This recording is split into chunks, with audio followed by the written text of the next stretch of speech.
Undercover owners saw Waitress with a broken hand in his diner. Denise Carter balanced trays with one arm wrapped in bandages, pushing through the pain, while her manager Ross tore into her for every tiny mistake. Customers whispered, some pitying, others shaking their heads at his cruelty. What no one knew was that her injury was an accident, and Ross was hiding something far darker. Watching from the corner booth, Harold, the undercover owner, realized things didn't add up. The deeper he dug, the more disturbing the truth became. Before we go any further, if this is your first time watching one of our videos, we'd love for you to hit that subscribe button. Your support means the world to us, and it helps us bring you even more powerful stories. Stick with us till the very end. And if the story moves you, drop your thoughts in the comments and share it with a friend. Now, let's begin. The diner smelled of burnt coffee and fried bacon that never quite left the air. Morning rush hour meant the counter buzzed with chatter. The hiss of the grill and the shuffle of plates stacked high. In the middle of it all was Denise Carter. She was hard to miss, not because she made a scene, but because she worked like three people rolled into one. Her hair tied back, apron already stained. She carried steaming mugs in her good hand while balancing plates against her hip. The other hand, her left, was wrapped in bandages that stretched to her wrist. Anyone watching closely could see the stiffness in her movements, the quick flinch whenever her fingers brushed something by mistake. But Denise smiled anyway. That was her shield. Behind the counter, the manager, Ross, leaned against the register, smirking as he barked orders. "Pick it up, Denise. Don't keep people waiting. You think this is a charity." His voice cut through the diner like a knife, loud enough for customers to hear. A few looked up, shaking their heads, whispering. At table 3, 2 women in business suits leaned closer, their voices low. "Poor thing, look at her hand. She shouldn't even be working." "Yeah, but Ross, he never lets up, always on her case. I don't know how she takes it." Denise heard them. She heard everything, the laughter, the pity, the digs Ross made. Every time she moved slower than usual, and yet she kept going because for her, quitting wasn't an option. Rent didn't wait, bills didn't care. By mid-morning, sweat had gathered at the back of her neck, her good arm ached from carrying too much weight alone. She sat down and ordered a table 6, whispered a soft, "Enjoy your meal," and turned, only to bump into Ross himself. The collision sent a glass of water spilling across his shirt. The diner went silent. Ross leaned in so close she could smell the sour coffee on his breath. "Clumsy again. You're just looking for excuses, aren't you?" A few customers shifted uncomfortably. Someone muttered, "Man, give her a break." But Ross ignored them, his eyes locked on Denise like a predator enjoying the hunt. She mumbled an apology, reached for a towel with her good hand, but he snatched it away. His lips curled into a grin only she could see, the kind that told her this wasn't about the spill, it was about control, and the worst part, she knew why. Weeks earlier, she had overheard Ross bragging about skimming money from the register. She hadn't meant to listen. She was just cleaning tables after closing when his voice carried through the thin office door. At first, she thought she heard wrong, but when she pressed her ear closer, every word confirmed it.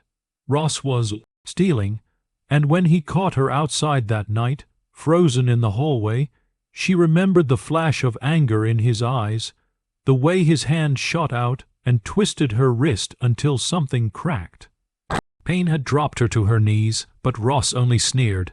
"Clumsy, huh? Better keep it that way. One word about what you heard, and you won't just lose your job." Now, with her hand bound and useless, she was the one being marked as incompetent. By the end of her shift, Denise's body was trembling from exhaustion. She leaned against the back counter, whispering a quiet prayer that no one heard. She didn't know it yet, but someone had been watching her every move. Someone she thought was just another customer grabbing a cheap meal.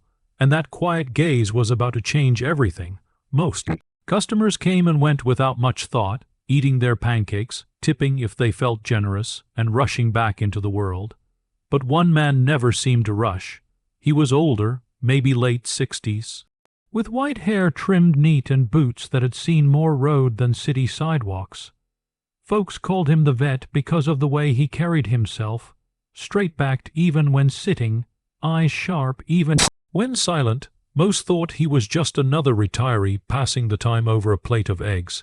Nobody knew that Harold Whitman was the actual owner of the diner. For years, Harold had kept his identity hidden, preferring to blend in with the regular crowd. He believed you saw the truth when people thought no one important was looking. That morning, Harold stirred his coffee slowly, his gaze fixed on Denise. He'd been watching her for weeks now, always working harder than the others, always the one Ross targeted. But today, with her hand bound in thick bandages, it was different. Every trait she carried looked like it might slip at any second. Every smile seemed carved out of pain. At the next booth, two young men whispered loud enough for Harold to catch. "Man, that manager's got it out for her." "Yeah, I've seen the others slack off plenty, but he never says a word to them, just her." Harold's jaw tightened. He had run businesses long enough to recognize bias when he saw it. In cruelty, Ross strutted past Harold's table then, laughing at something on his phone. When Denise asked for help carrying a heavy stack of dishes, Ross didn't even glance at her. Instead, he muttered, "Use both hands." "Oh, wait, you can't." His chuckle cut through the diner like nails on glass. Harold didn't move. He didn't react. But inside his blood simmered.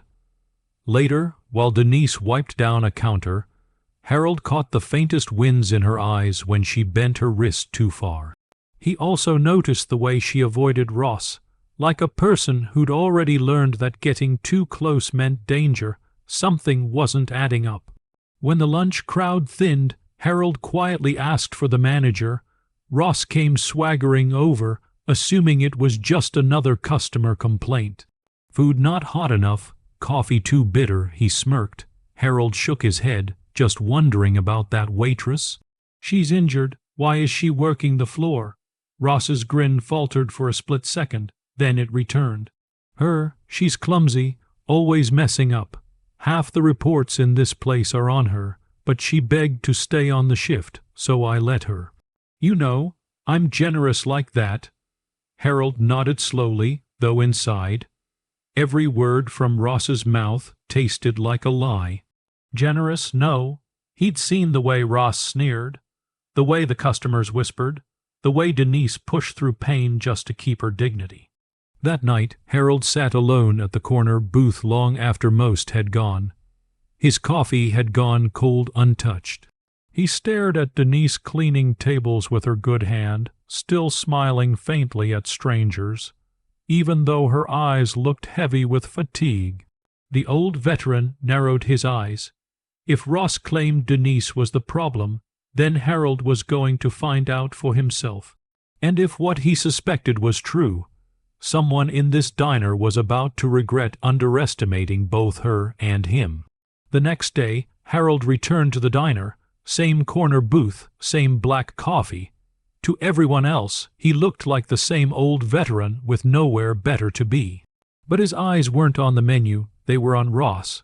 Ross strutted from table to table, cracking jokes with customers, laughing louder than anyone else. But the moment Denise walked by, his face hardened. Every move she made, he pounced.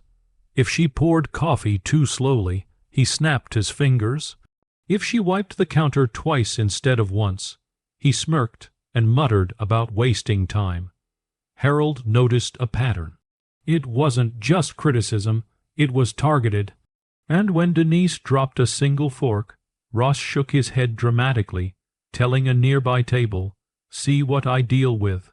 Always careless. Customers chuckled nervously, not sure if it was serious.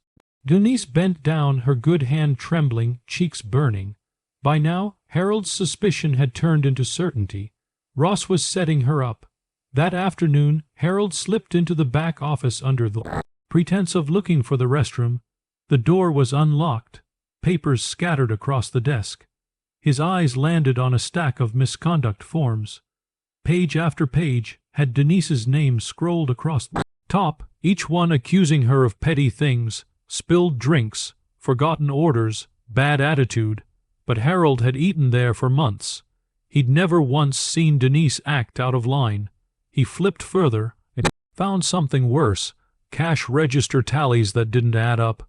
Every week the numbers dipped, but no reports had been filed. His stomach sank. He knew what theft looked like. He'd caught men in his old businesses before. Ross wasn't just cruel. He was dirty. That night, Harold stayed longer than usual, sipping his coffee while the diner emptied. As the last customers left, Ross retreated to the office. The door didn't close all the way, and voices drifted out. "Another $5,000 easy," Ross bragged, laughter spilling into the hallway.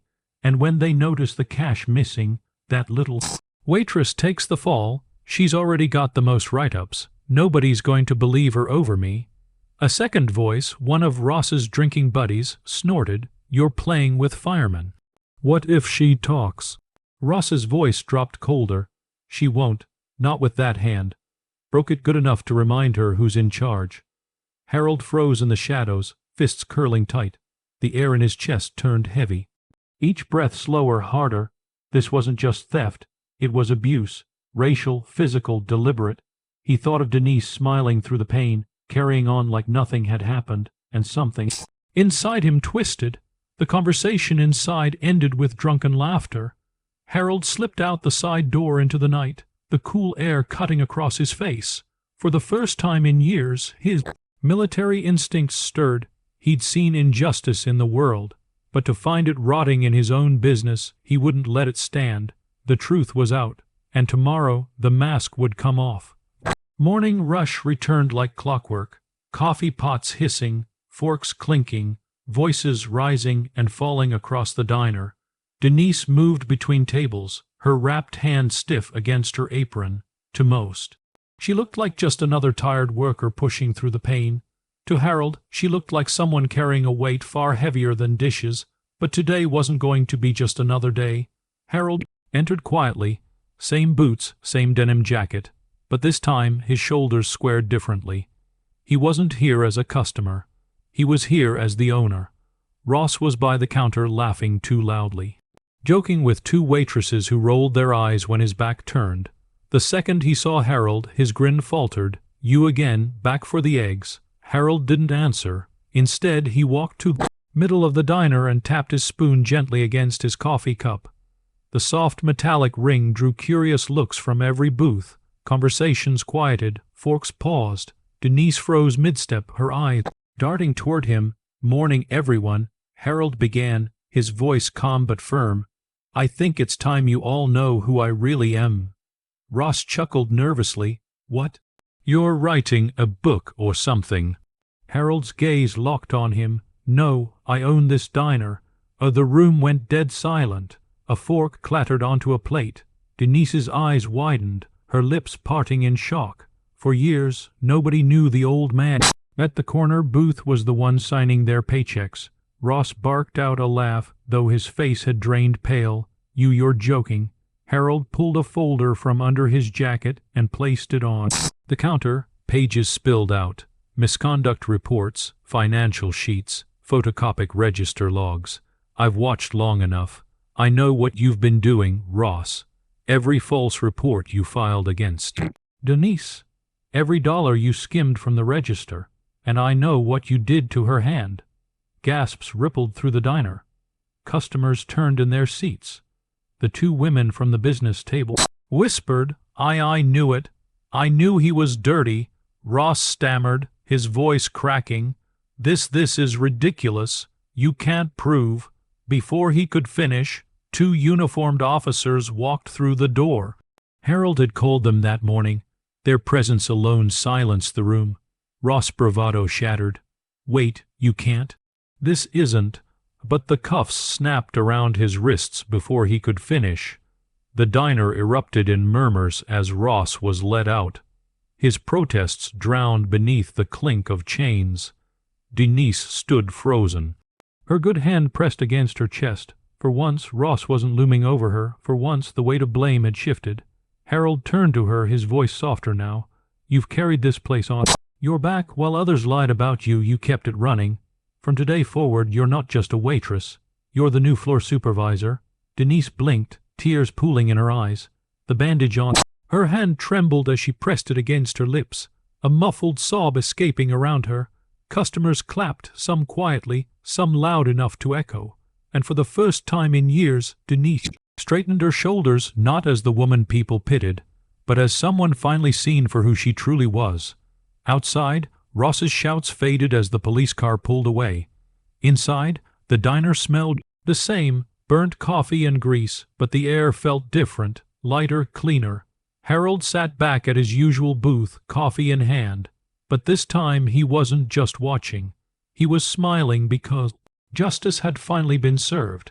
Never underestimate the quiet strength of those who keep showing up, even when the world tries to break them. Denise's story proves that truth always wins, and justice always finds the guilty. If you believe stories like this should be told, hit that subscribe button, share this video with someone who needs to hear it, and drop a comment below because your voice matters too.